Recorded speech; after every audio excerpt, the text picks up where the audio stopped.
This is exactly right.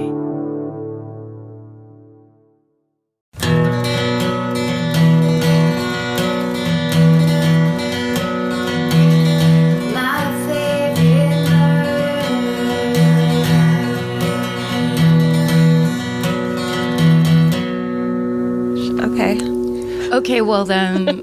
Then maybe we should start this very special episode. This is the most special episode. Welcome to My Favorite Murder. The podcast where we go to a studio that we never go to and record there where it feels really weird to record. And professional. Mm-hmm. And there's no cats.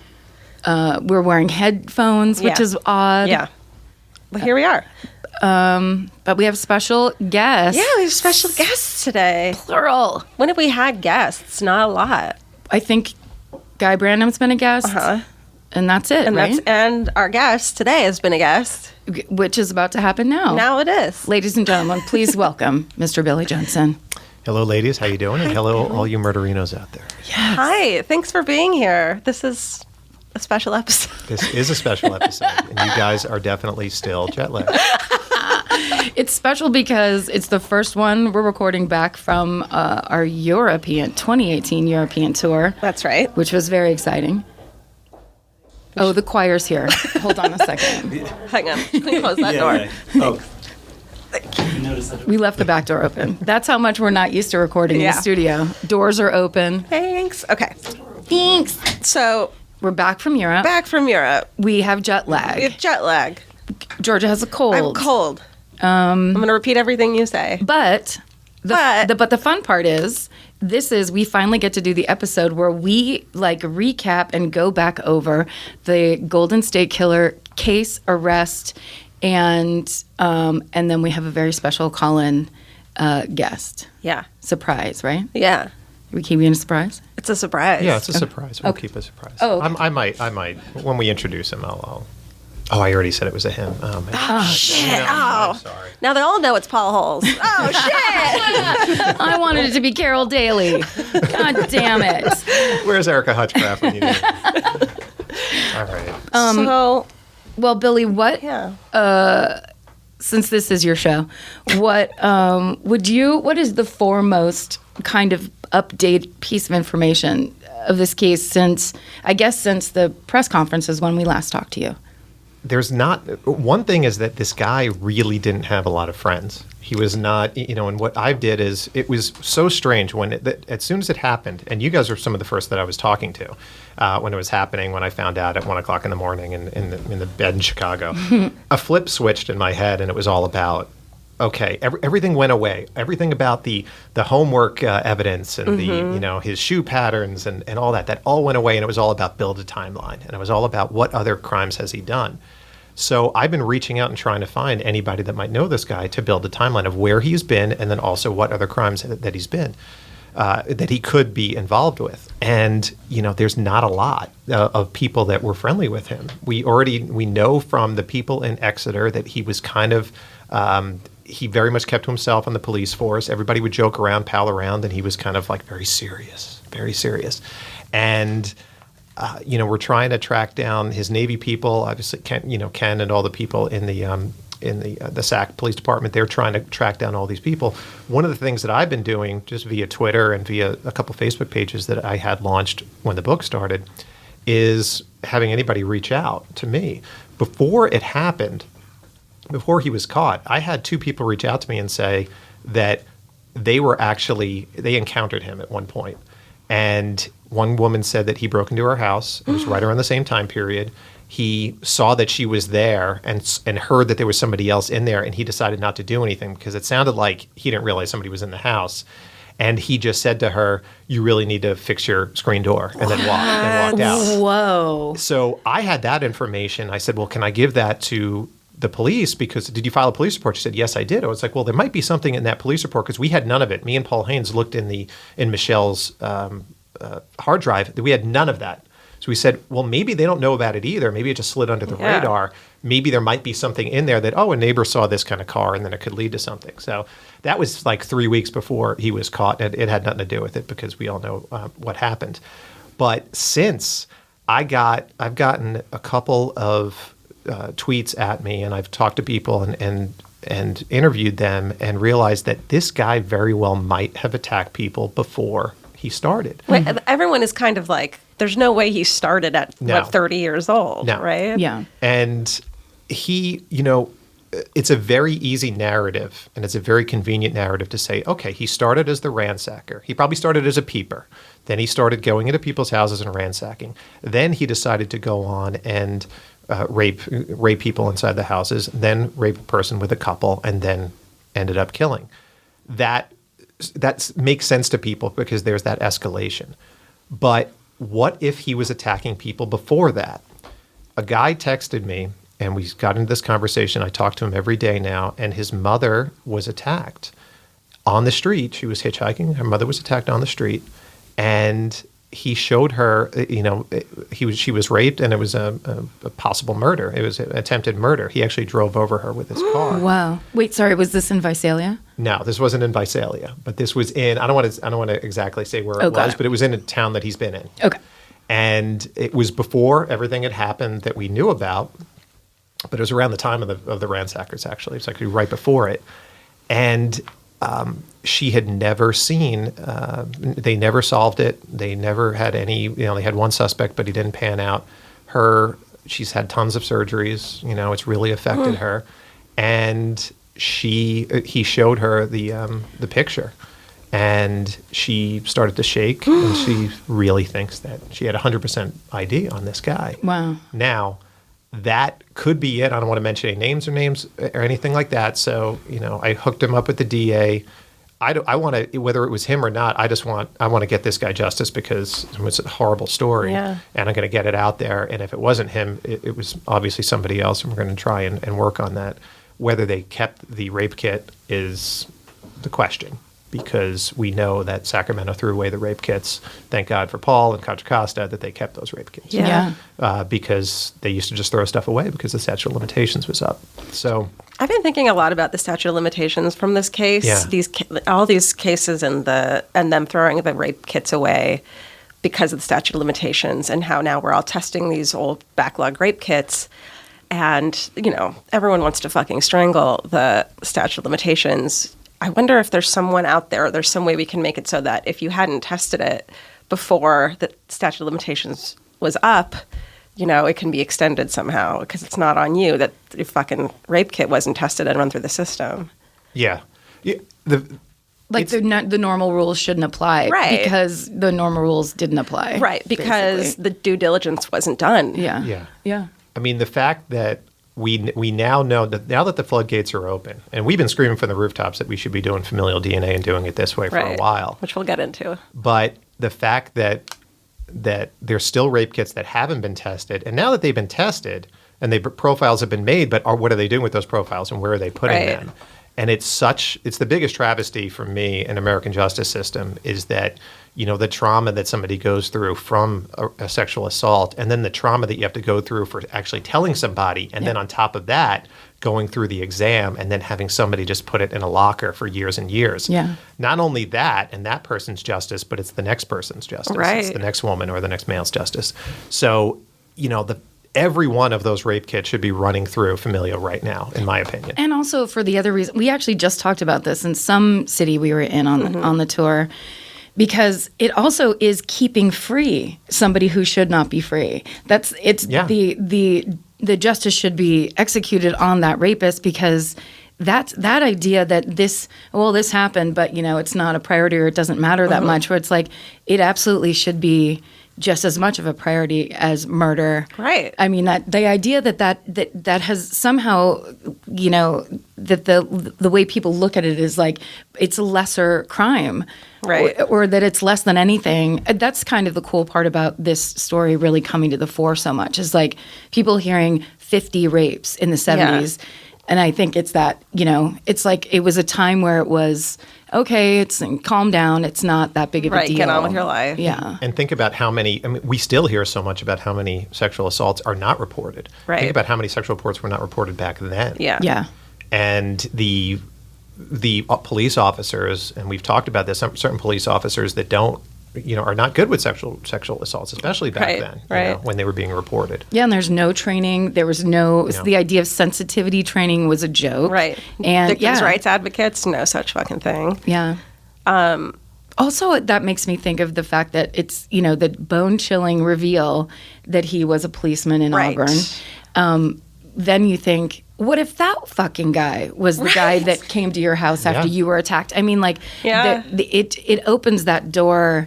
It's just like horror after horror with this case. But like the idea that he was a person that had that much authority and power as an Auburn policeman, and that he was living this double life is once again, this whole case is so cinematically dramatic and insane. It's almost too over the top. It's over the top. Is the estranged wife coming forward at all, or is she not speaking? She's not speaking now. To anyone, or neither is Bonnie. To the cops? Or I don't know if she's speaking detectives? to the cops or not. Yeah. We can talk about that when we get Paul. Is she our surprise guest? How great would that be? Well,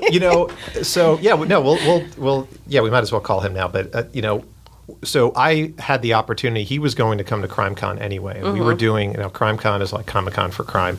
It was in Nashville. We had two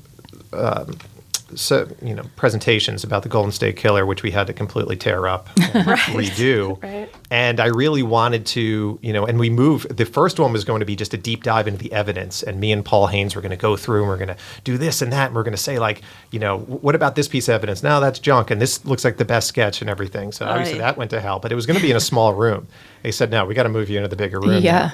So we go in, we look out, there's like 2,500 people in this room. Holy shit. And I wanted to give Paul his due, because Paul didn't get to speak at the press conference, and it was just sort of leaking out that he was the guy that really solved this thing. And Paul was, Paul very much, because we were talking about the book and we were there because it was for Michelle's book. Paul would say that he felt that Michelle was his partner. So, it made sense for him to come out. So we brought him out, and it was like Beatlemania. I love it. It was like nothing you've ever seen. He gets a standing ovation, and then after, everybody is trying to take selfies with him, and he can't walk 5 feet without somebody grabbing him.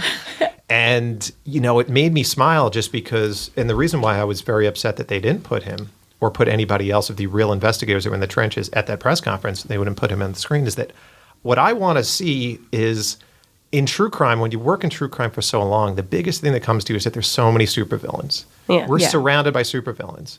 Manson, Bundy, Gacy, Dahmer. Name the superheroes. And you can't. You might say John Walsh, or you might say, this person or that person, or maybe like a local policeman, but we don't put them out there. And I was thinking about Paul. It's like, if we're going to get a superhero out of any of this, it's going to be Paul. And Paul is going to be somebody that, listen, if he's going to have the Hot for Holes hashtag, and he's going to be this, and he's going to be this. I did not start that, by the way. You did not start the Hot for Holes. I did not. No, I think I started it.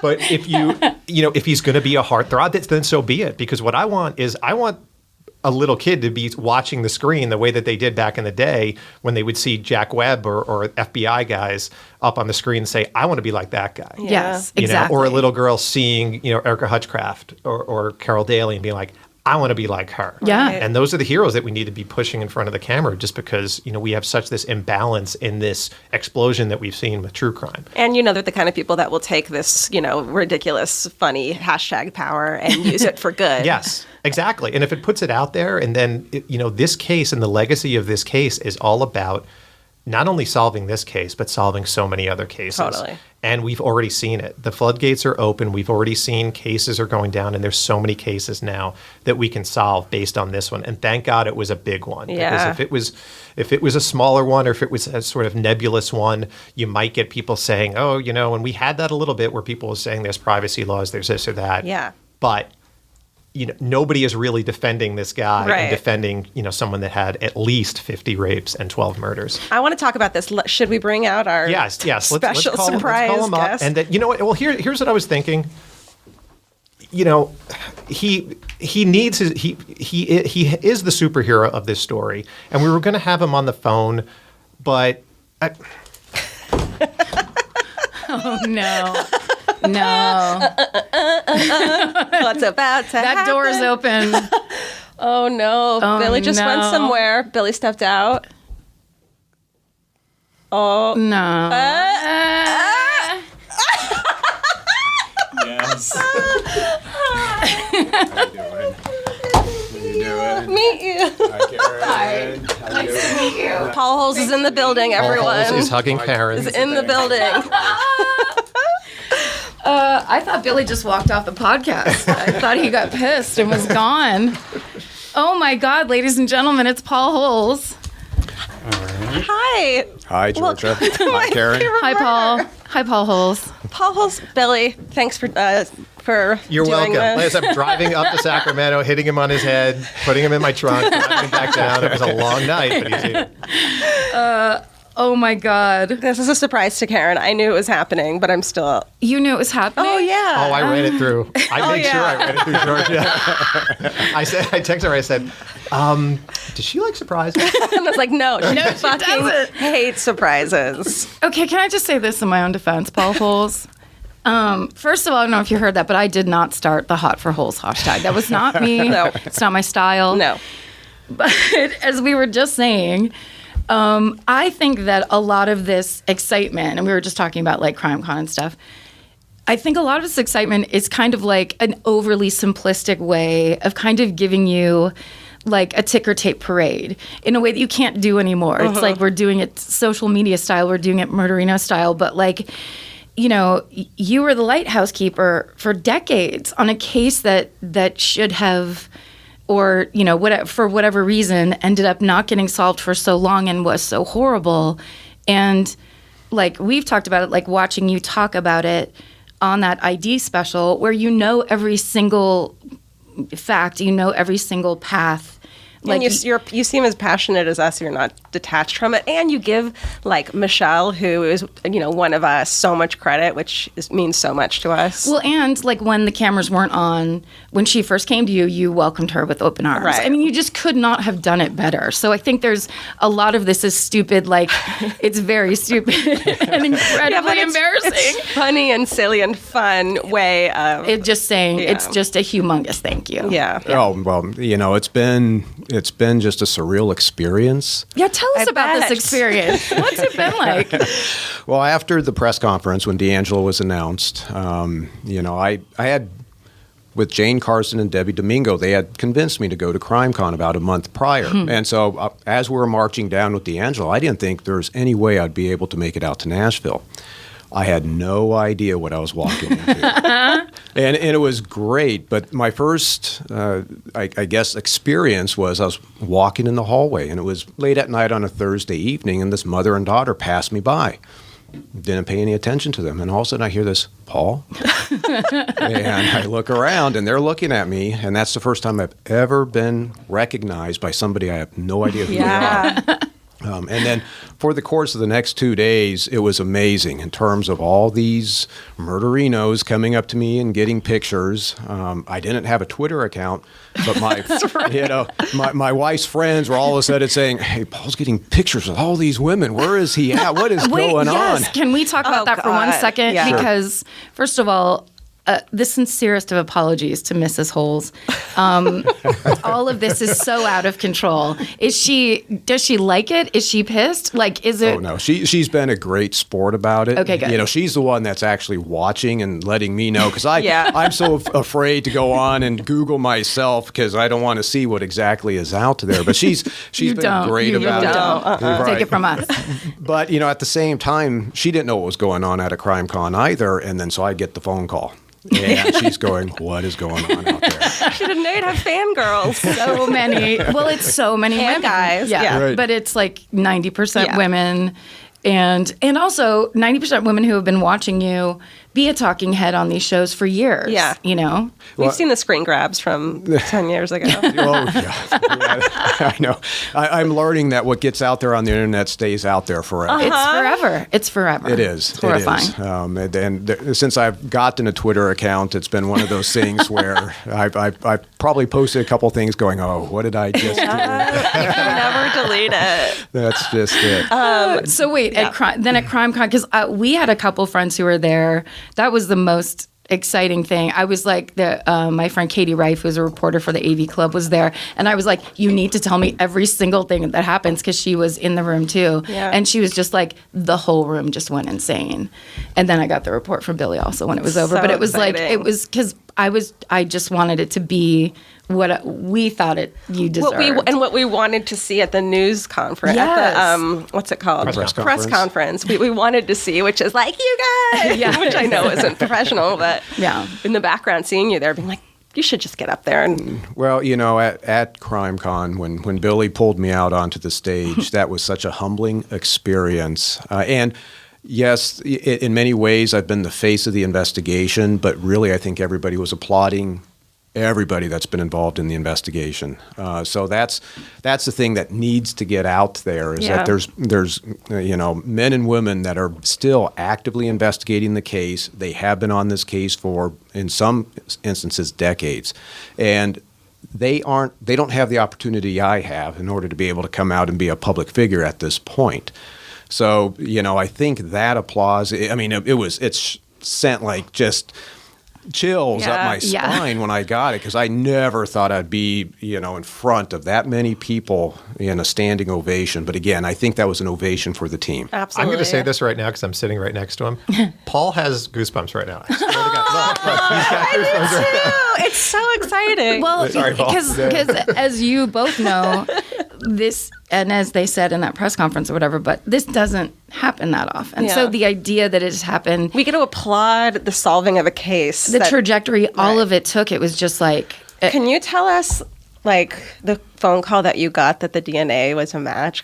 I bet that was insane. So I was out of state, shopping for a house because I'm in the process of moving out of California, and at a restaurant at P.F. Chang's. Oh, And plug. That was a plug. we'll make a lot of money off that. Thank you. sesame chicken. So had just finished eating, and I get a call from Lieutenant Kirk Campbell, who's one of the investigators from Sacramento DA's office, and I see that he's calling, and we had D'Angelo under surveillance, so I knew, okay, this call is an important phone call. So I go out, and Kirk says, okay, you can't tell anybody Except for this. Karen and Georgia. And he said the initial DNA results, because we had gotten a surreptitious sample, SAC-SO had gotten a surreptitious sample from D'Angelo, came back, and though it's a low-level profile, which means it was not a complete DNA profile, but the lab is really excited with what they see. And, I, with my background, I was saying, what exactly do they have? And once he told me, I knew it was a guy. And then I walk back in, and we're getting our fortune cookies. Oh, my God. My wife is opening up her fortune cookie and all excited about what it says. I could care less about what the fortune cookie says at And that you point. literally and truly can't tell your wife. Like that's a secret that Wait, you you have can't to tell keep. your... Come on. No, I told her, but, but she read it on my face. Yes, Yeah. well, And I'm sure. And I wasn't going to tell her in the restaurant because I knew what the reaction would be. And so I'm trying to not tell her. And she knew who had called. And next thing you know, she's like pushing me out the restaurant, wanting to know what's going on. And you still owe that P.F. Chang $62. We've got them. They're also the surprise guest, the manager from that P.F. Chang. That very well may be. I love it. With America's #1 meal kit, HelloFresh, you'll get easy, seasonal recipes and pre-measured ingredients delivered right to your door. All you have to do is cook and enjoy. HelloFresh makes cooking delicious meals at home a reality.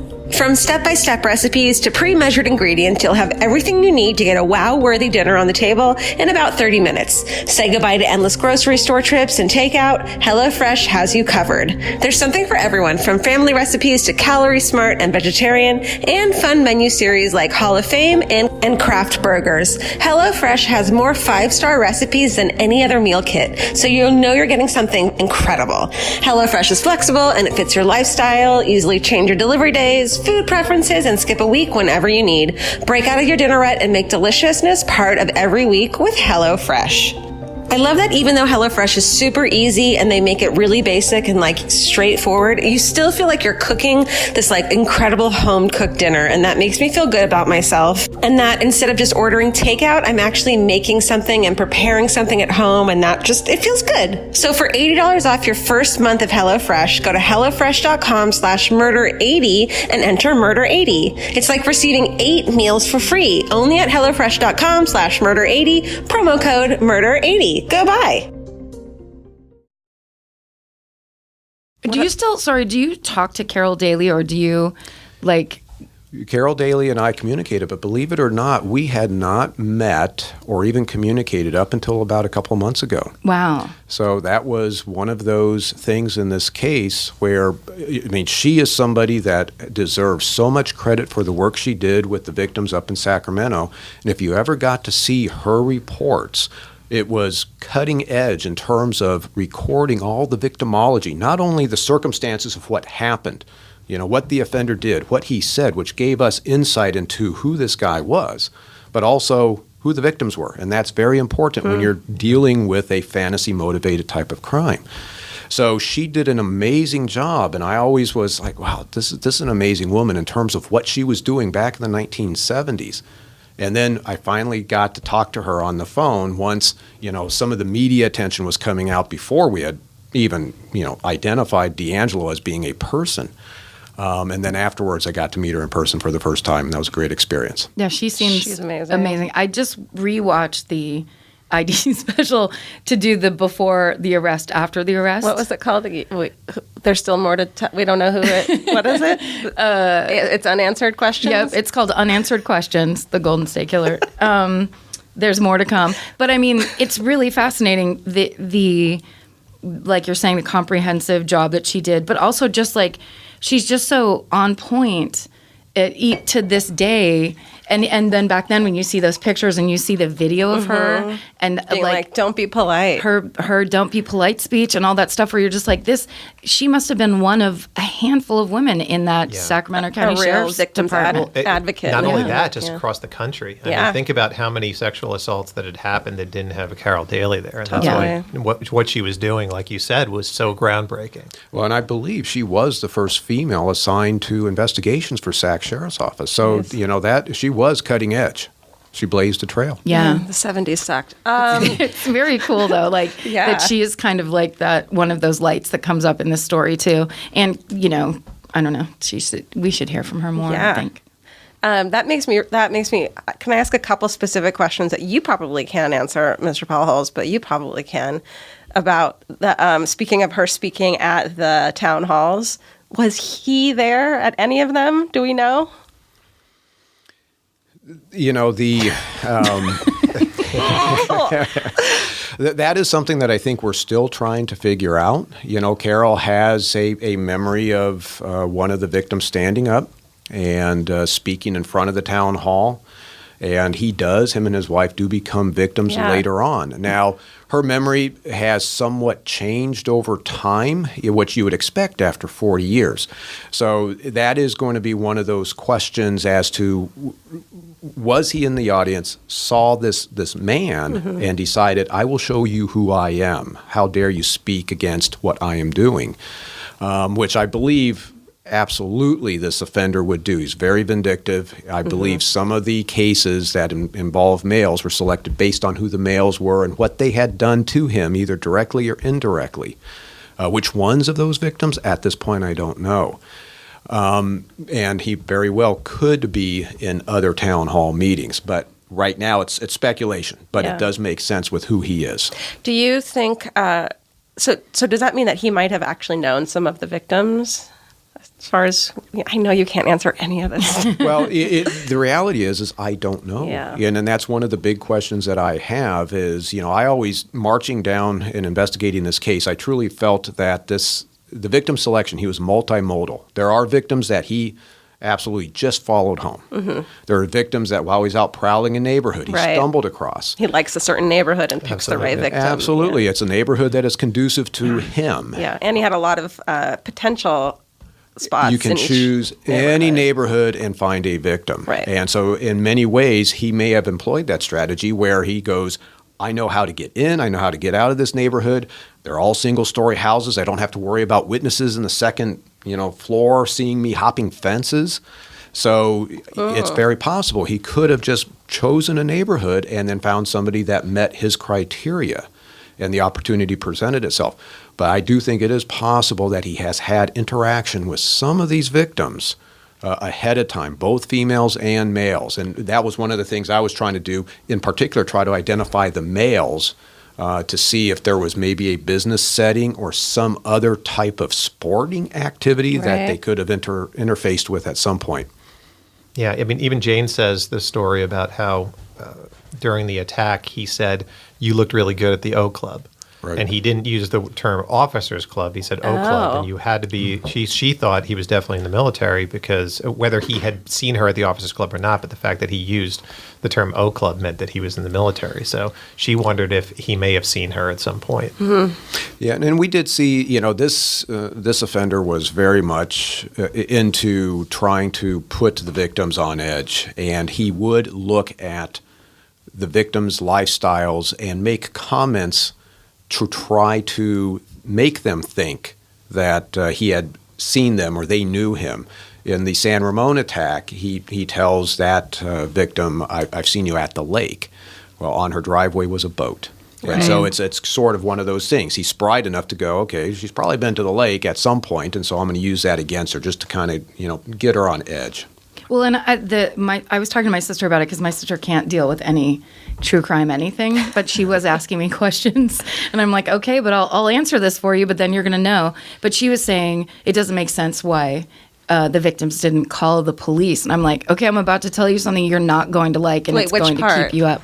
The way he would wait there, and it would be dead silent. Right. They would think he was gone. They would move, and then he would threaten them again. Yeah. Like that idea. So then they would end up just laying there, like stock still till the morning came. Because they didn't know if he was still there, so that he'd have hours of getaway. It's so deviously brilliant in that way of keeping that time frame, so that he has so much time to get as far away as he can. Absolutely. And in fact, in attack number 13 up in Sacramento, you have a mother and daughter laying side by side in the bed. And he was somebody that was able to move through the house silently. That's one of the things that the victims were commenting on.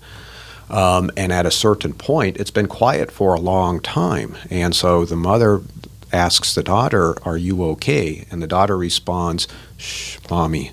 And all of a sudden, he pushes down on the bed right next to the mother's head. Mm-hmm. That's what's so. I think that is what is so that draws us in about this case is it wasn't just about rape for him. It was and murder. It was so much more like of a head fuck, and absolutely, and just conniving and cunning and terrorizing, terrifying. He's a psychological sadist. So his big thing was the fear he was instilling in the victims. So when you read the actual sexual assaults, and they did vary. Some of the sexual assaults were almost styled like a consensual type of interaction, where he had obviously been fantasizing about that female. Then you have some of the sexual assaults were much more violent, but many of the victims were commenting in terms, especially later on in the East Area Rapist phase, he did not seem to be getting what he wanted from the sex. And that's when you start to see this, he's feeling internally he needs more. And then down in the first attack in Goleta, Santa Barbara, when he's got them separated and bound, the male and female victims, he's pacing back and forth saying, I'm going to kill him. I'm going to kill him this time. I'm going to kill him. He obviously realized he had to take the next step to satisfy that inner compulsion. And then in all the Goleta attacks, he fails because the victims fight back, right? So it is interesting in that, yes, you can make that argument. Most certainly in the first two, which were within a few months of each other, right at the end of 1979, with what could have been a double homicide, and the victims end up, running away from him, and then he has to bail, and then gets, an FBI agent chases him. 2 months later, with Dr. Offerman and Dr. Manning, Dr. Offerman slips his bindings and gets up and charges him and gets shot. He's killed, and he goes over and shoots Dr. Manning. And then a year and a half later, he's back in basically the same area with Sherry Domingo, Gregory Sanchez, and he gets into a physical fight with Gregory Sanchez. It doesn't go the way he wants, but he does leave DNA evidence in that scene. So he at least got to the point where he's leaving DNA evidence. Right.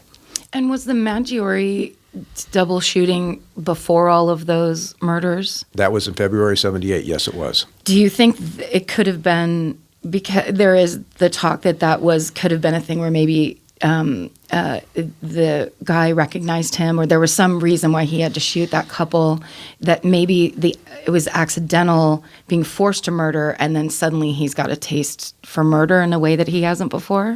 Well, I think when you look at the entirety of the series, because right now it really is looking like D'Angelo is also the Visalia ransacker. Right. And you do have the homicide of Claude Snelling. Yep. So he has a taste of murder at that point, the Maggiore case.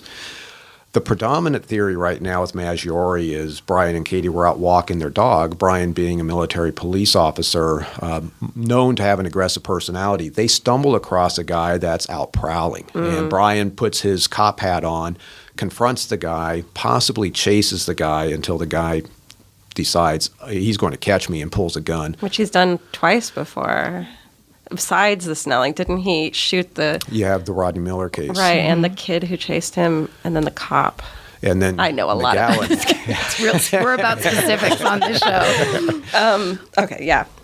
So, in that particular instance, it may have been, even though it was most likely a defensive type shooting, he has power and control over those victims. He took their lives. He made that decision, and that's what this guy is all about.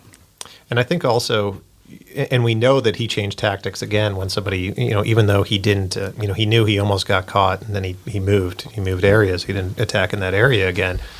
He was almost one of his signatures was not only his ability to escape, really, and his ability to know all the different escape routes, which leads you to believe that maybe one of those escape routes when he was walking around, when he was prowling, was whipping out his badge when he did have the badge, or whether he kept the badge and saying, oh, no, I'm just, I'm a police officer, and using the police vernacular. He knew all of these different ways. The reason why he chose that neighborhood is because he grew up, not necessarily in that exact neighborhood, but he grew up near that neighborhood in Rancho Cordova, and he knew that all of those escape routes, and I think that's very much, and when something went south for him, he would say, I've got to go someplace else. And one of the things that I was talking about this with another investigator involved in the case, who we both know, but I won't mention his name because he doesn't like the spotlight, but he was saying how, I was talking before about this other case that somebody had told me about. The son had told me about this, his mom, and his mom very well might have been one of his victims, but it was early on in the case. And the investigator told me, we've seen this guy at his best. We saw him when he got away with 50 rapes and 12 murders. We didn't see him in the minor leagues. We didn't see him when he was coming up and he was making mistakes, really. We don't really have that. And, what he was doing or potentially doing before that, when he was even a teenager, what he was doing, and that's one of the things that I'm trying to do is create that timeline to figure out, all right, did he ever go to summer camp? Did he ever go on a work trip or whatever? Did he ever, in Korea when he was visiting his dad, did he ever go off and say, any furloughs that he might have had in the Navy, any of those deals, what he might have done, gone on vacation and said, I'm going for a walk. And then what did he do then? Yeah. He there's so much that's out there, and we really didn't know what he was doing before he really got it, because he became an expert at doing what he was doing. He did, though. I would say Visalia, he was in the minor leagues. Visalia ransacker was not a very good burglar, struggled to get inside houses, even though he did get in many, many houses. Yeah. He was constantly being seen by neighbors, by victims, and when you look at after that series stopped, 6 months later, now you have somebody who all of a sudden has more advanced skill sets of being able to break inside houses. Nobody sees East Area Rapist. And the East Area Rapist is now doing everything he can from being seen even by the victims, by wearing a mask, shining flashlights in their eyes. Even with those precautions, he's telling the victims, don't look at me or I'll kill you. He recognized in Visalia, he made a mistake. He left a trail, and he changed. He learned, and that's the evolution of D'Angelo. And he also changed so much that he was a cop in Exeter, and he sees that, I probably need to leave Exeter because someone might recognize me. And then he goes up. Maybe he saw that, when we were doing the newspaper archive searches, you see the ad for, hey, Auburn's looking for police officers. He sees that. He goes up there, and he decides, I'm going to go back to my hometown and do it. And when he was a cop in Exeter, was he heavy like the Visalia ransacker was? Like that was one thing that we talked about when we had the book episode, and this was all pre-arrest, but it truly looks like two different people. The descriptions are completely different. Yeah. And I know there was a lot of active rapists at that time, unfortunately, there. So, but it's almost like he did a kind of like a PX90 thing, like he did a makeover and like a workout thing where suddenly he's super agile and you saying silent. He invented PX90? I'm saying let's take a look at that guy before we go any further. No, if you take a look, and I've actually got him right there, how heavy his face was, and that was always the stumbling block that Paul had and I had and Michelle had and Paul Haynes had, was whether this guy who was being described as being kind of stocky with these heavy legs and this face that was like a baby's face, whether he could have been this kind of swimmer's body Spider-Man that's jumping over all this stuff and made that switch, just a couple of years later. And it turns out that he did. Right. And I think he probably purposely altered his physique because there was a composite of him in Visalia that was very good when you start looking on. So he had to change, but in order to continue doing what he wanted to do. So the homework evidence, was that red herring? I don't know right now. I had high confidence that was from him. You were really into that. I was really into that homework evidence, and at this point in time, my confidence has been shaken. However, based on what I saw inside D'Angelo's house. Oh my God, you went in there. Oh my God. Yeah, go on. Yeah, I do think that there is still the possibility. The writing is very consistent with who this offender is. That scrawled punishment. You know how everyone writes that on their homework? Yeah, exactly. And really common. Casual. The mad is the word essay. That psychologically is so much with who it fits with who this offender is. I do believe, and had said that I believed it was an old spiral that he had, because I'm fully confident D'Angelo's a guy that was out there taking notes as he's prowling. We have 2 pens that were dropped up in Sacramento. So I do think he had an old spiral with him. Where I'm a little bit stumped right now is the diagram. Because, I did a lot of work on that diagram. I had people saying this is a guy that is familiar with the development industry. Looks like he's a practitioner using industry-specific symbols. And right now with D'Angelo, he's a cop. Yeah. And then some kind of just blue. Yeah. I'm with you, Paul Holes, on that whole thing, because when you first, the night of the arrest, when you sent us that old article that you'd found where it said in high school he'd worked for a winch and crane hoisting company. Yes. And in my mind, I was like, he was the guy that went out there and pulled the trees out before they paved out all of these housing complexes. Like, it made perfect sense to me. Communities. And it's still a planned community drawing. It is. I do believe when you look at in the military where he did receive carpentry training, so he understands how to frame houses. I don't know what kinds of classes he took at Sierra College or Sac State, but it's going to be more than just criminal justice, because you do take additional courses, and they have courses of drafting, landscape architecture, so maybe this was just an exercise that he did. However, it's also possible that I had a guy online who's been 45 years in law enforcement. He said, back in the day, we weren't paid very good. We often took second jobs, and often those second jobs were security guards on job sites. Right. And that resonates with me based on the pattern that I saw within Sacramento a little bit. Once he moves outside of Sacramento, you see a prevalence of attacks occurring either in or immediately adjacent to active construction. Right. So I could see where maybe that's what he's doing, and that's what's pulling him out all over Northern California, because he's moonlighting, and while he's out in San Jose, he's taking the opportunity to attack. Well, and Dana Point too, he got into a gated community. Getting into that community wouldn't have been very hard, but you look at that community, they had, security guards at the gates, they had roving security guards, so it's a higher risk attack. So he is choosing to go there versus maybe going to where someplace it's not so high risk. So that's something that I look at going, maybe there's a reason he's drawing to Harrington more so, because he could have chosen a different neighborhood. Totally. Was there anything when you were, I can't believe you were in that house, what I would fucking pay, just as an estate sale fanatic alone. And and also just little things like the fact that he took so many trophies and that they were, just anything with initials on it. It's just like all that stuff that it's just so weird to be on this side of this part of the story where for so long, like Michelle and those cufflinks, for so long, people have been taking these tiny things and just trying to do whatever they can with tiny bits of information. And now there's housefuls of information. And was there anything in the house, and I know you can't give us specifics, that made you kind of do a happy dance or gave you chills or gave you any kind of feeling? Yeah, I think the most...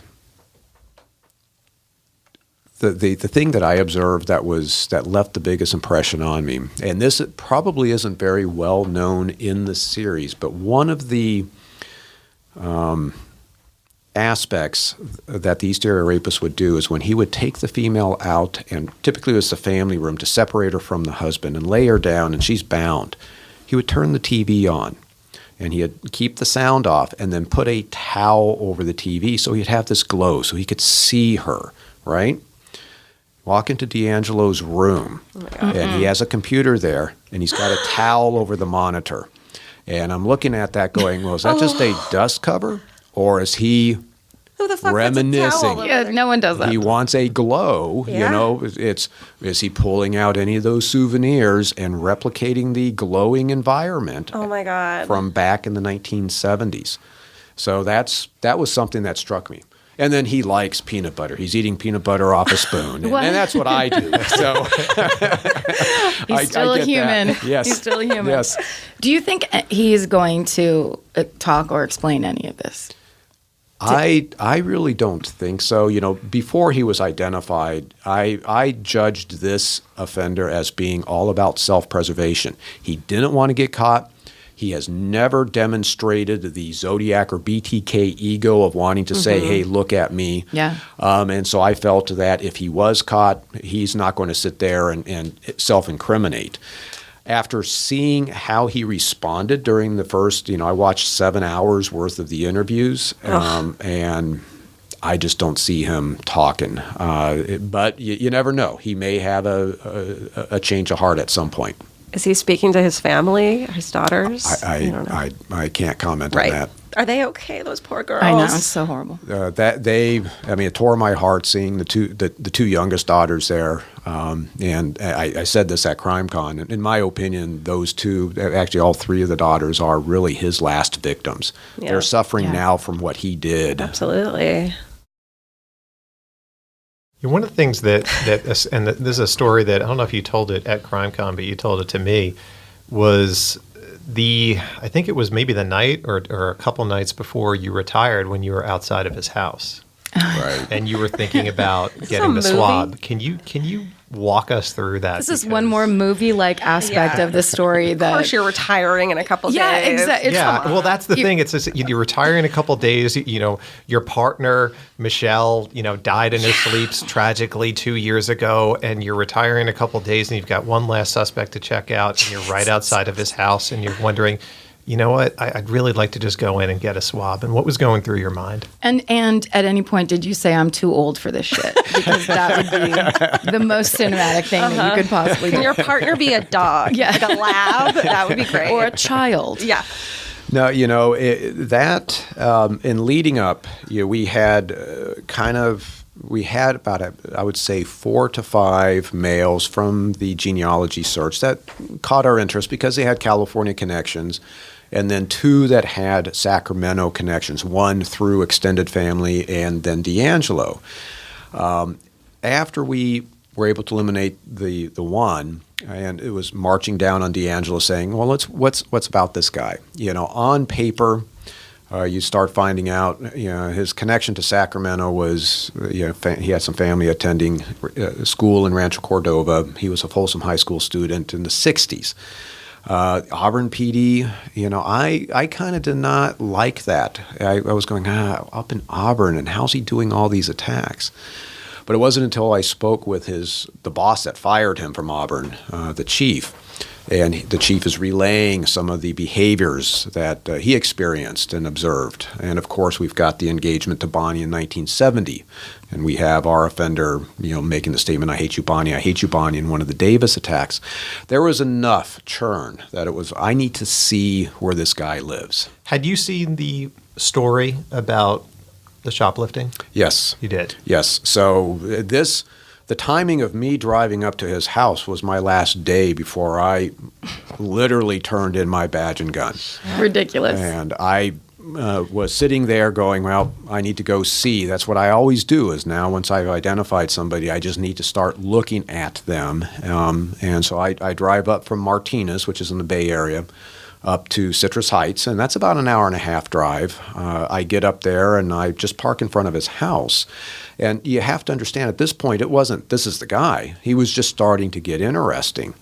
And I'm sitting there, and I'm looking, and there's a car parked in the driveway, and I'm looking to see if there's any activity in the house. I don't see any activity, but I was pretty confident that he was there. And in my position, it was just like, this is my last day. What's the chances that this is actually the guy? I should just go knock on the door, introduce myself like I've done time and time again, and just say, hey, I'm looking into an old case. Can we chat a little bit? And eventually establish a rapport, and then ultimately ask, do you mind giving a DNA sample?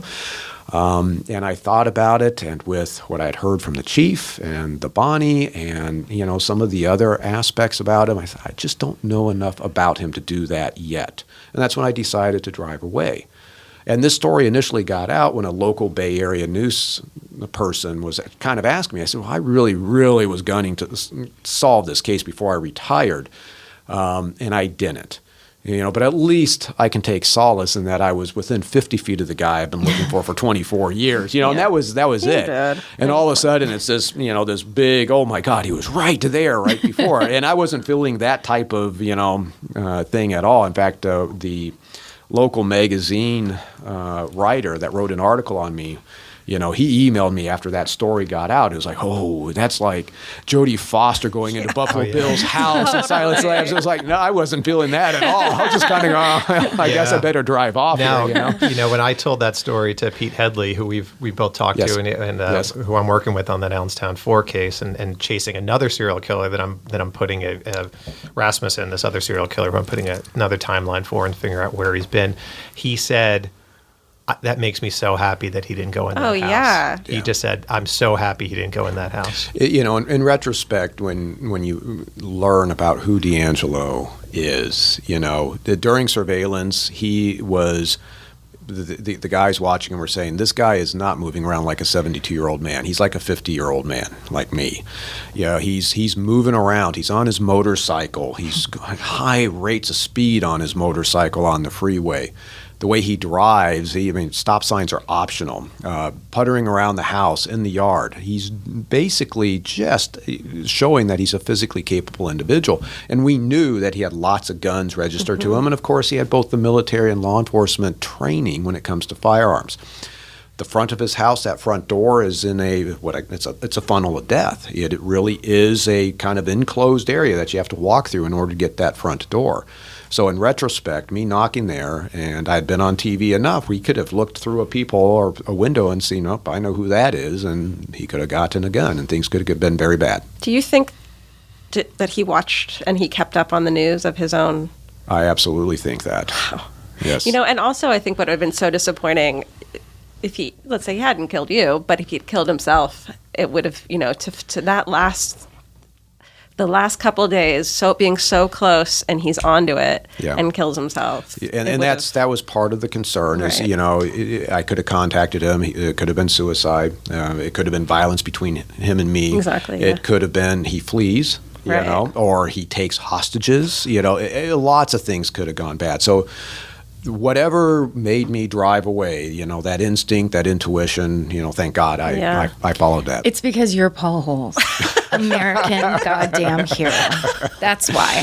So speaking of DNA, so which part? That you're not Paul Holes? You already did it. It's too late. You're on the record.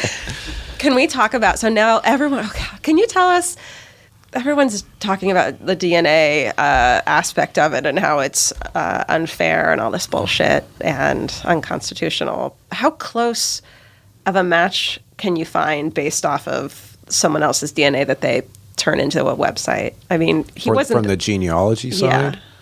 Well, when you do that kind of search, of course, you're hoping to find somebody as close as possible. Right.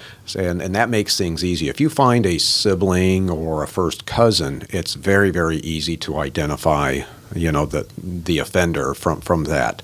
When you start getting out to the second cousin, it's a very doable thing, but it takes a little bit more effort. Third cousin, it's doable like what we had, but it's 4 months worth of very, very hard work. That's what it ended up being, his third cousin. And We were dealing predominantly with third cousins. Wow. We ended up getting somebody who was on the order of a second cousin at one point, and that was one of the the turning points in terms of getting us into the right branch.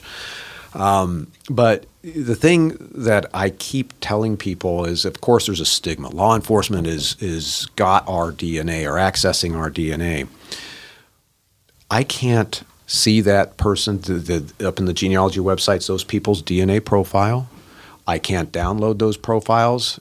For me to see their genetic information, I have to be able to do that. The websites don't allow that, and I don't care about that. All I'm looking for is how much DNA these people share with my offender's DNA. And then those people I know aren't my person of interest, right? They don't even know who this guy is. I mean, do you know who your second cousins are? Do you know who your third cousins are? Yeah, they're kind of pushy, but it's a bad example.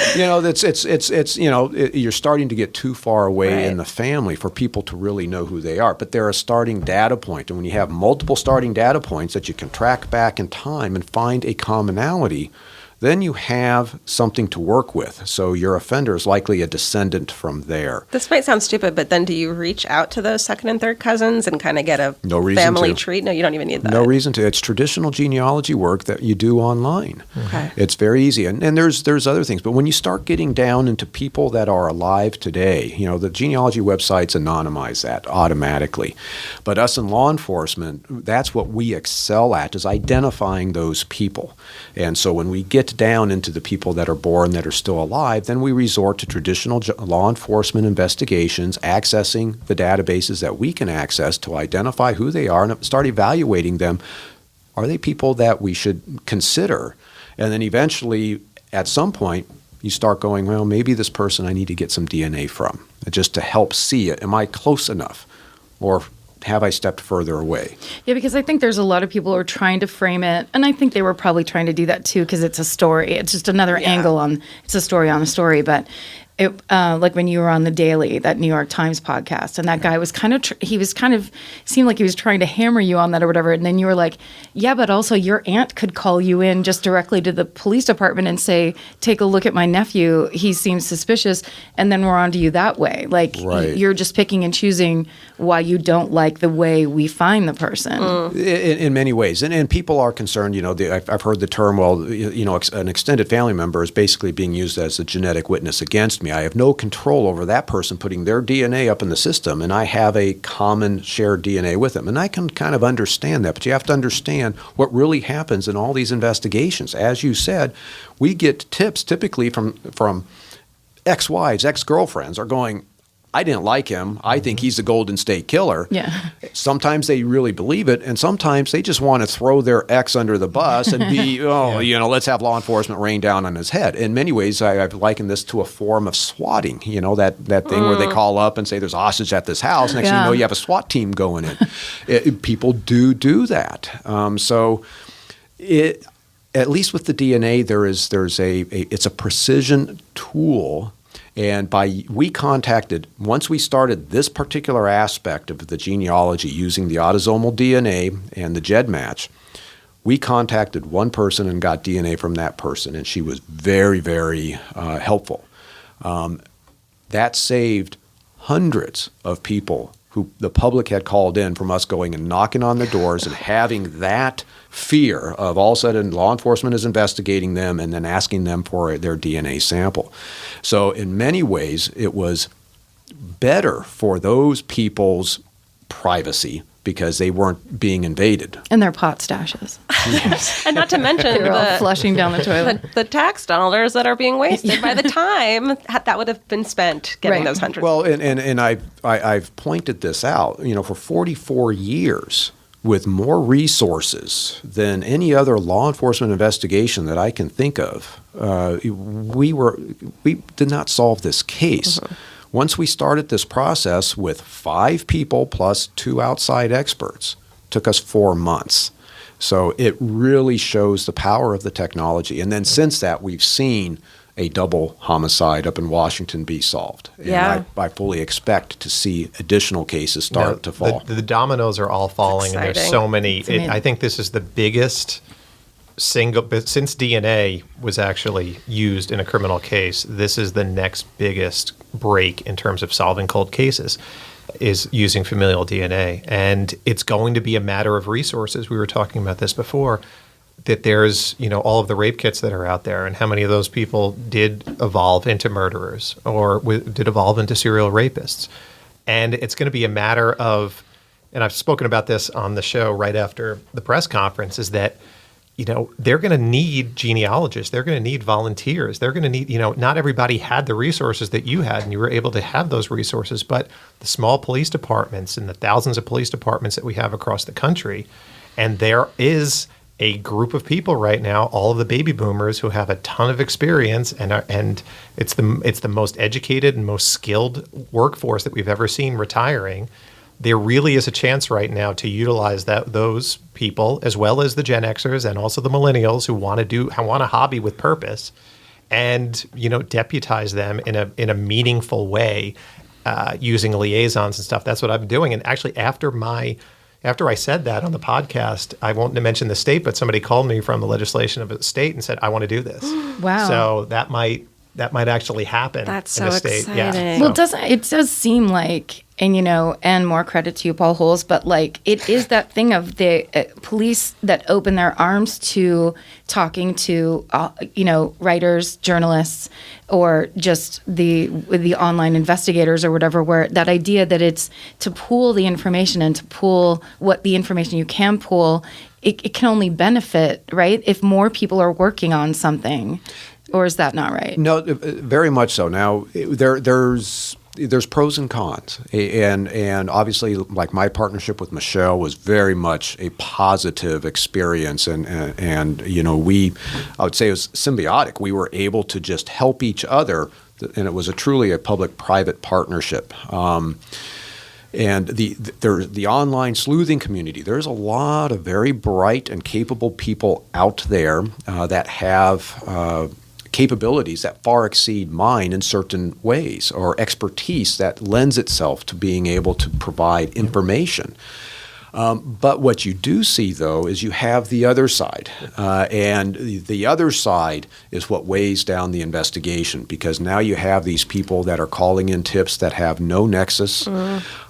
They get very belligerent. In fact, they start looking at me as their private investigator. And I was like, no, that's not how this works. There needs to be a code of conduct. There needs to be a filter that everything goes through. And and I'm actually writing this code of conduct up right now. And one of the things is, after the biggest thing, which is don't name names in public. Yeah. Don't say, "Hey, this is the guy. Is this the guy? Hey, I think this is the guy." We could never do it then. which is what you saw in the Boston bombing, which set crowdsourcing back years. The second thing after that is be safe, and the third thing is that you have to have that kind of code of conduct. You can't just go off, and especially if you're dealing with victims' families, right? Yeah, you have to just maintain a positive outlook and not just crap all over anybody. And you're not going to get credit. a lot of times you're not going to get credit. And there's a lot of people, oh, I found this guy, found this guy. You just have to say, listen, if you're working with the victims' families know, but it's going to be few and far between that a police officer or a detective is going to go and say, and I've had it happen myself, and I was amazed when they did it, and they invited me to the press conference for something that I helped solve. It very rarely happens. It's like, I think it's happened maybe 20% of the ones that I've been able to help with. So, you're not always going to get that, but, you need that code. And then that would be helpful as long as they abide by it. Yeah, of course. But there's also kind of having a respect that there are going to be aspects of the investigation that have to be closed. Mm-hmm. And that is very, very real, and some people have a hard time understanding that. Those of us that have experienced this over the decades realize that there are people out there. For example, there are people that will confess to these types of crimes and they have no involvement. And that's one of the reasons, if we don't have a case that has such strong DNA evidence and we have to rely on the circumstances of how that crime was committed, there's going to be details that have to be held back from the public. Otherwise, we're going to have these people coming in and just confessing and laying out how it happened because they read about it in the newspaper, and we can't really sort them out from the actual guy that did it. How do you decide what of those, what of that evidence to keep behind and what of it would be helpful for the public to know to help solve it, or right? It's case by case, and most certainly it's assessing what only the offender would know, right? And that's what we would hold back. There's also things that we hold back just out of sensitivity to the family, because they don't want to necessarily hear the horrors that their family member went through. Right. So, there's lots of decisions that are made and it has to be made very early on. For example, a coroner's report, the medical examiner's report, when all the information that's in there is technically public record. So we have to recognize very early on at that point in time to seal that record or redact specific information out of that report that we do not want to let the public know about. Mm-hmm.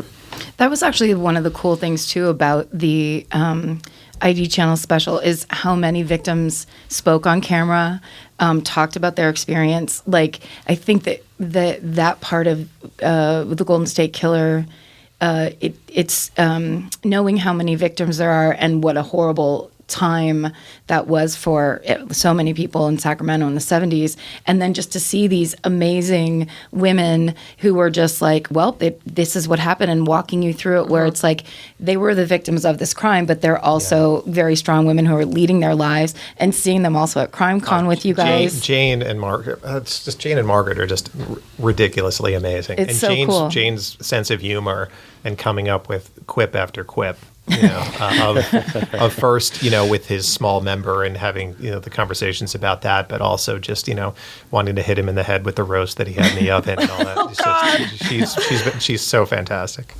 Are there any cases that, Billy, you'd want people to focus on now that this one is off of our web sleuth plates? Yeah, look up Allenstown 4. That's the one that I'm, as far as and I was actually working on the Allenstown 4 case right when I learned that Michelle died. I had just gotten back from being in the woods and walking that area when I was in a bar and found out that she had passed. So I kind of linked these two, and these two were actually kind of linked in a weird way too, because Paul knew about that case and had talked to some of the same investigators about DNA way back in the day about that. Well, the interesting thing, I didn't know about the Allenstown 4 case at all. Billy brought that to my attention a few years ago when we first met at Michelle's memorial.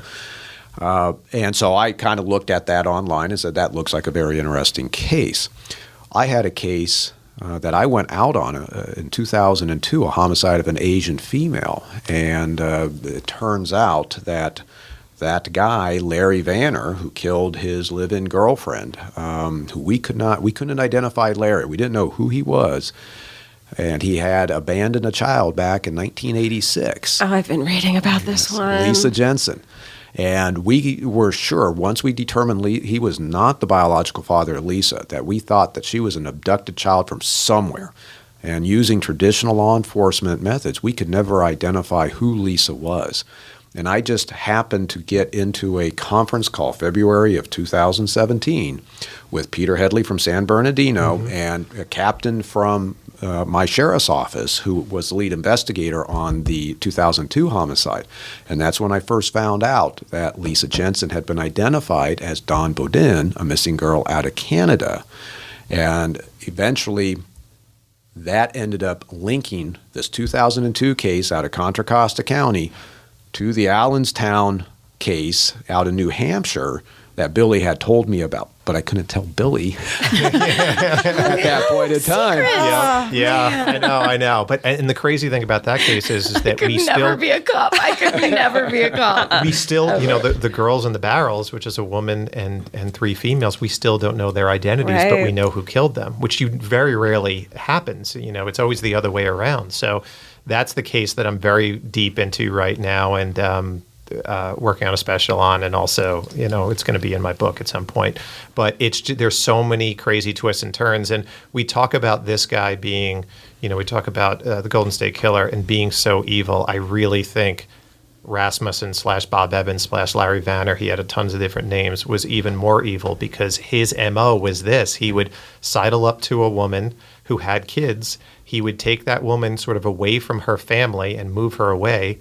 And then he would molest the kids, kill the woman, and then use those kids to attract another woman that he's like this poor single father. Once he got that other woman with other kids, he would kill the kids that he got with the other one once they were ready to talk, and then start that whole cycle all over again. And he did this a lot, and we're still trying to figure out where else he's been. So it's right now I'm delving into these 2 backgrounds of these guys that weren't necessarily super nice guys. The difference is that one of them is dead, and he liked to talk a lot because he really was a master manipulator, this guy Rasmussen. You can look up the stuff that, his interrogations, and he really thinks he's going to get out of it, whereas D'Angelo is a completely different cat, and he's just, obviously spending 7 hours just staring at the wall. Yep.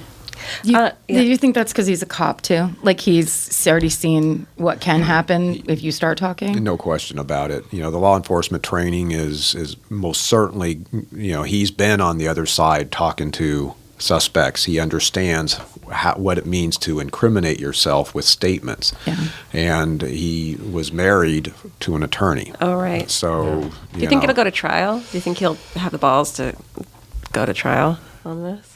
I think it will eventually go to trial, but don't expect that trial to happen anytime soon. I think the trial is probably going to be 5 years or more out. These cases, it takes a long time to get a case, especially of this magnitude, to trial.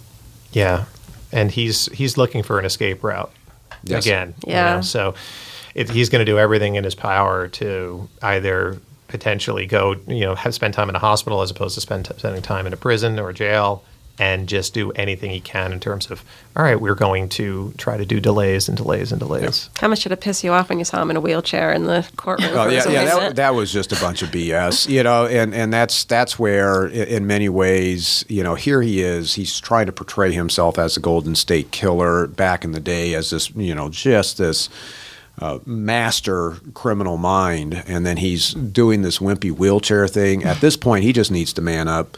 He needs to basically take accountability for these crimes, tell us everything.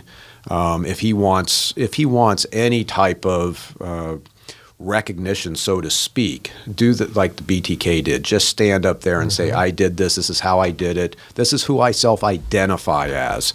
And unfortunately, right now, he's taking the cowardly way out. Totally. Sorry, go ahead. No, I was thinking maybe part of that and the difficulty of that is that judge recently deciding that they can publicly talk about the size of his penis, which I'm sure has a lot to do with all of it, really. Don't you think? At the end of the day, like there's the part of the rage and part of all that stuff. I just think it's like there's a real humiliation level that's not just he got caught. Right. That's possible, maybe. Yeah, definitely. It's so frustrating. Well, it's not only they talk about it, they actually can take a picture of it. Right. And they have. We've got the GSK dick pic. It's there. And we'll be putting it up on the Instagram, My Favorite Murder Instagram account. There's a brand new hashtag waiting to happen. You were talking about the single sock Billy? Yes. Oh, yeah, yeah. So this week, I don't know how early you guys are going to get this on, but Tomorrow. NCMEC, which is National Center for Missing and Exploited Children, they do Rock One Sock, which is to raise awareness for all of the missing children that are out there. So I'm going to be asking everybody in this room to be taking off one shoe and one sock and rocking one sock. And we'll take pictures of it and put it up on social media. But, NCMEC is great. They're a fantastic organization, and they do a lot with them. And it really is. It's the clearinghouse for finding missing children. And I actually was at NCMEC right before, the day before, I went up to Allenstown, which the day before I found out about Michelle. I was actually I was at NCMEC interviewing the guy that had done the facial reconstructions of the 4 victims in the barrels. Oh, and wow. It was fascinating. And he was turning the heads around on the screen and then just showing. And you saw this giant hole in the back of their heads. And this is what this guy did. He took a rock or a brick and then just did this to these 3 little girls and this woman. And that's his earmark. And that's what we've been looking for, me and Headley, across the country, and seeing other places that he did that, because obviously that was his way of getting rid of somebody, was hitting them in the back of the head. And we found a couple. So, Wow. And one of those little girls was his own daughter. yes, yeah. Amazing. Which is how they found him. So. Horrible. It's insane. Karen, you look shook when the sock thing. Yeah, we've been on European tour for several weeks. I don't remember the last time I had a pedicure. I'm going to have to send mine in after I go to the foot doctor. Like, just the idea of that. Well, I was my going excuse. to. Well, I was going to. Yes, Don't make me do this today. I kept 2 secrets from you. It was that, and it was not. It was having Paul actually here. So I understand if you're. This is like reject my the other humiliation birthday, basically. Why do you hate me this much? I thought we were friends. One. Oh, I love you, Karen. right under the bus. It's so unfair. I love it.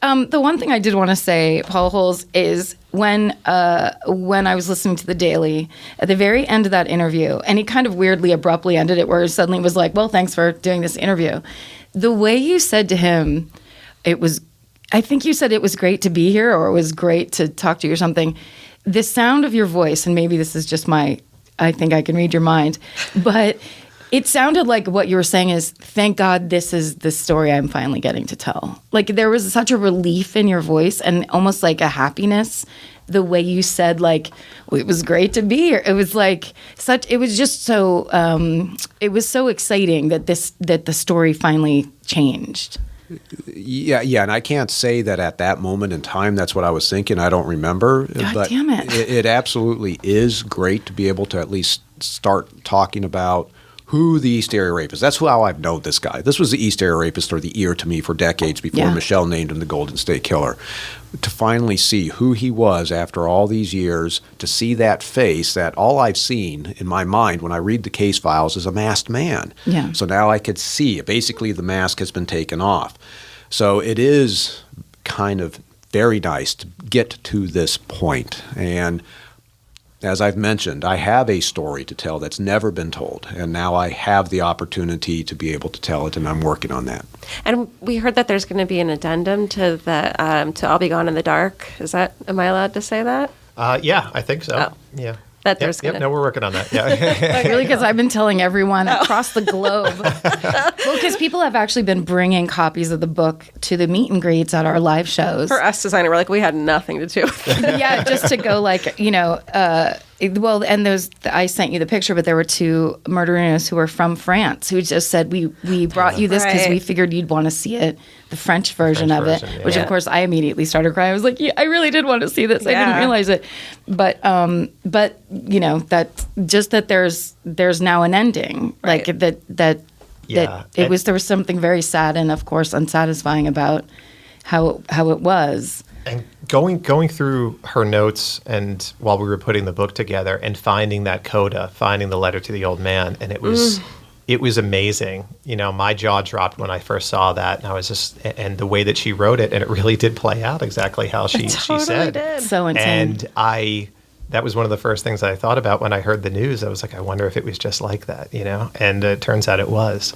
But finding that, it was almost like she knew. She knew that if something ever bad happened to her, this is how the book is going to end if we didn't catch him. And again, she just wanted him caught more than anything else. So it'll end there, and then we'll tack something else on the end. It's very cool. And what's next for Paul Holes? Are you going to go Hollywood, Paul Holes? So I am, of course, I am going to write a book about my story. I am exploring TV opportunities to see what's there. I've got many, many cases that I've worked, and one of the things, though GSK is my biggest case, I want to make sure people understand that I'm not just GSK. That wasn't your only case? That wasn't my only You case. didn't just hold that one file on your desk for 30 years? Wait. I will say for the better part of the last 10 years, I really tunnel visioned on that case, especially in the last 2 years. And in some ways, as Billy was the one that said, you need to, open a Twitter account. Mm-hmm. I have been like an incarcerated man. I have just been so tunnel visioned on the case that a whole world has kind of grown out there. And now that the case is behind me and I'm retired, I'm now, what is this? I go online. It's crazy. It's a nightmare. Yes. But it's very fun at the same time. So I am exploring things. I am helping other agencies out. Nice. And it's not just the genealogy side. I bring other aspects of expertise that I can lend to a case. And You're a science dude, right? I have a science background. I have an investigative background. I have a behavioral background. And I think that's my strength, is I can walk between those disciplines and be able to piece together stuff that maybe an investigator who doesn't understand the forensics and is looking at a report that's just a bunch of scientific gibberish, I can talk in that investigator's language and say, this is what you've got. This is the direction you need to go. Same thing if you have a profiler coming in. I can be able to help bridge these people that don't necessarily walk in each other's worlds. And so that's my strength, and that's what I'm hoping to be able to do and help other law enforcement agencies.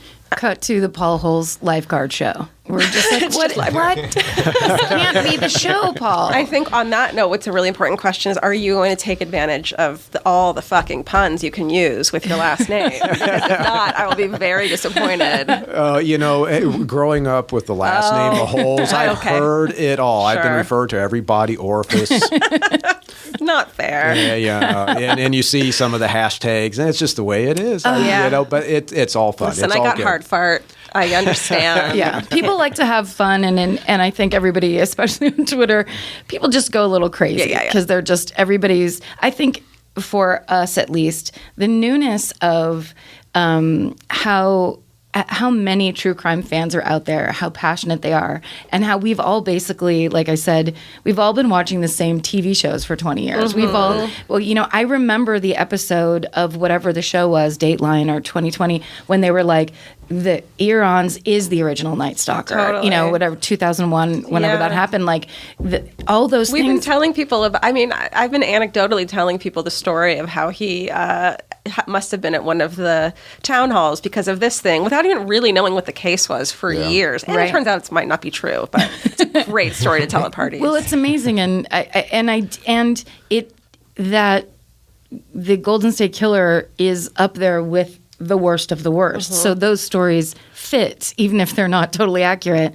That's how bad this guy is. I mean, he really is that awful as a person. So, it's just there's a whole true crime world waiting for you, Paul Holes. Yeah. Well, I hope to be able to walk into that world. And a whole new world. Down the rabbit holes.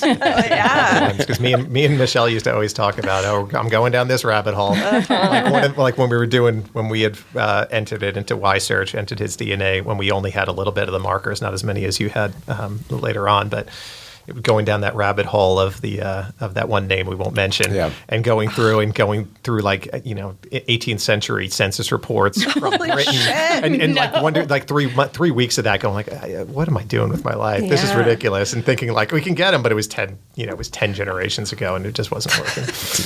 Do you call up the guy that you were sure it was and you were hounding and apologize to him? Well, there's been multiple guys like that, and I have gone and spoken with them. Then they have no idea that I investigated them as a suspect. So it was, in fact, one guy I spent a year on, and after I got his DNA surreptitiously and eliminated him, I spent 3 hours in his dining room talking to him because I thought he was close enough that maybe the East Area Rapist was somebody he knew. Whoa. So Wow. that was just part of the typical investigation. You march down this path, you get excited about somebody, you see all the circumstantial evidence that the DNA eliminates, and you're going, You should just arrest him. He probably did something wrong. Right? Well, that's a show right there. All these guys. Other reasons to arrest someone, even though they're not the serial killer. Yeah. Really quick, did they not let you talk at that press conference? Because is that a political thing? Is that kind of like the DA speaks and then this person speaks and it's Well, most certainly, with the press conference, you do have the elected officials. They're coming up on their campaign cycle, so they're going to want to get that attention. I had told DA Anne-Marie Schubert, because they did not want to get into the details about the genealogy at that press conference. The focus was on D'Angelo. I had gone up to her before and I said, you know what, if the press starts asking questions about the technical aspects, don't turn it over to me, because then I'm going to be answering, and then you are going to be answering questions about the genealogy side. So I did back away from being somebody who could have been up there at that podium. In fact, I had victims I had to go call, and so I slipped out, as it was dragging on in order to start calling these victims. yeah. Okay, well, we still wanted you to be. Cool. This is amazing. Thank This you was so much. Great. Thank you both for being here. Yeah. Well, it's been my pleasure. And one of the things that you said, you talked about Michelle's contribution to the Golden State Killer case, and absolutely she had a contribution. But you take a look at what you two are doing in the true crime space. You are bringing attention to these cases, and that is just as significant. So you are having a role, so understand that. Stop it. Thanks, Paul. I'm going to cry. Well, we're definitely having a good time. Yeah. And I feel lucky to be involved any way we can. with a thing that, as all of us say, it used to make us feel weird to be so interested in stuff like this. Yeah. And it used to be a thing that we all kept to ourselves. And now it's, there's it's a new day and everyone gets to go, yeah, I'm into that too. I love Yeah. that. I know all about that There's more case. than enough unsolved murders out there. This was only, really a handful in the grand scheme of things. There's 215,000 unsolved murders since 1980 in America. And, you guys can shine the light, because you guys are the biggest superstars right now in true crime that true crime has seen in a while. Really long time. I mean, you had John Walsh, and then you had Nancy Grace, but Nancy Grace is a very polarizing character. And you have you guys, and the fact that you've got 3,000 people showing up at your events and going crazy, and all of the Etsy stuff and all of the crafts and everything. I mean, it really is amazing, and I think that there's a lot of great that can be done from all the murderinos out there. Yeah. That's true. I think that's definitely happening, because we also constantly hear when we meet people at the meet and greet, people saying either they're going back to college to study Right. forensics, or they are switching their majors. I mean, we hear things all the time, and I'm like, I've just been reading Wikipedia pages. Yeah. I'm not, but people are so excited that they have this interest that they know they share, that's popular and interesting. And I love the idea that there could be this wave of women getting into police work, and really being, the next Carol Daly, so that isn't an odd thing, and that there is the female perspective, I think, is kind of crucial. It absolutely is, and I've experienced that firsthand, where you work a case and you're working it from a male perspective, and then the female is seeing it from a different side, and it definitely is an additive when you go, that is not how I perceived this at all. So that is very valuable, and there are a lot of amazing women in law enforcement today. Yeah. Yeah. Well, that's an incredible community, this little murderino community, and we're lucky to be part of it. And it also isn't just going back to school. It's voting. Remember that. If you don't want to go back to school, if you've got a good job and you're just saying, all right, I just like reading about this stuff and listening to it, it's voting. And we need to get loud, and we need to get loud now as much as we were getting loud and starting to get loud with the backlog and ending the backlog. We need to start getting loud on all of these, even the remains that are sitting in police lockers of people. We need to start figuring out who those people are, start figuring out not only running the rape kits, but then running them through familial DNA and solving these crimes. And that's going to be through the murderinos getting loud along with everybody else and this trying to make that stuff happen. Okay. Are there any resources people can look into online to kind of find? I would say let's start with End the Backlog. Just do a search for End the Backlog Okay. and you can find it. Go Mariska from there. Hargitay is doing great work there. Yeah, Cool. we've talked about that a lot. Yeah. There's been, the cool thing is sometimes murderinos will get together just to drink together. Yeah. And then they'll be like, we raised $250 for End the Backlog. They just Yeah. it's very cool. is. Everybody's very proactive and excited. Yeah. It's cool. Yay. Thanks, you guys. Thank you guys. Thank you guys. Thanks for listening, everyone. Fuck. So this is so rad that we're going to do this. This is a show and its own fucking hooray. It's all one thing. That's right. Yeah. Steven. Wait, you have to say the thing. Oh, stay sexy. I forgot my line. Stay sexy. Don't get murdered. Bye. Goodbye.